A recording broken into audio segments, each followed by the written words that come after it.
जनशक्ति party के संस्थापक और केंद्र में मंत्री रहे रामविलास पासवान लंबे समय से बीमार चल रहे थे और गुरुवार को उनका निधन हो गया। उन्होंने गुरुवार को अंतिम सांस ली।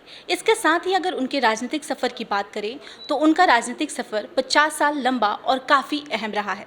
चलिए एक नजर डालते हैं उनके राजनीतिक सफर पर। 1969 में रखा राजनीतिक में पहला कदम। लोक जनशक्ति पार्टी के अध्यक्ष रामविलास पासवान का जन्म 5 जुलाई 1946 के दिन बिहार के खगड़िया जिले में हुआ था। पासवान ने बुंदेलखंड यूनिवर्सिटी झांसी से एमए तथा पटना यूनिवर्सिटी से एलएलबी की थी। पासवान का चयन पुलिस सेवा में बतौर डीएसपी के पद के लिए हुआ था, लेकिन उन्होंने अपने मन की सुनी और राजनीतिक में चले आए। सन 1969 में ही उन्होंने राजनीतिक की दुनिया में पहला कदम रखा था। चलिए एक नजर डालते हैं उनके राजनीतिक सफर पर। 1969 में पहली बार पासवान बिहार के राज्यसभा चुनाव में संयुक्त सोशलिस्ट पार्टी के उम्मीदवार के रूप में निर्वाचित हुए। 1977 में छठी लोकसभा में पासवान जनता पार्टी के उम्मीदवार के रूप में निर्वाचित हुए। साथ ही साल 1977 के लोकसभा चुनाव में उन्होंने 4 लाख से अधिक वोटों से जीत दर्ज कर वर्ल्ड रिकॉर्ड बनाया था। 1982 में हुए लोकसभा चुनाव में पासवान दूसरी बार विजयी रहे। 1983 में उन्होंने दलितों के उत्थान के लिए दलित सेना का गठन किया तथा 1979 में नवी लोकसभा में तीसरी बार लोकसभा में चुने गए। 1986 में 10वीं लोकसभा में भी वो निर्वाचित हुए।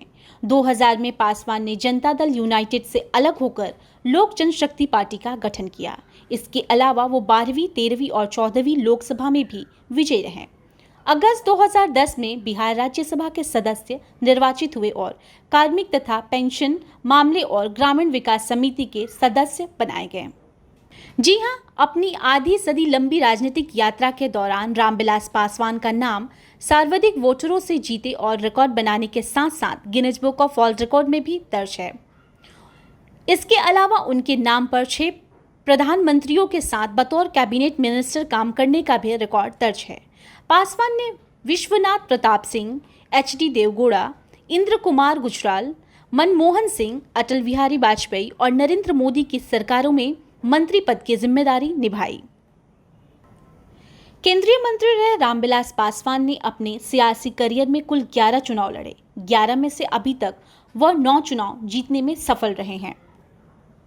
क्या आप जानते हैं जेपी आंदोलन के दौरान जेल भी गए पासवान? जी हां, रामविलास पासवान छात्र जीवन से ही समाजवादी आंदोलन में बढ़ चढ़कर हिस्सा लेते रहे हैं। 1975 में इमरजेंसी की घोषणा के बाद उन्हें गिरफ्तार किया गया था। साल भर से ज्यादा वक्त उन्होंने जेल में गुजारी थी। 1977 में रामविलास पासवान को जेल से रिहा किया गया था।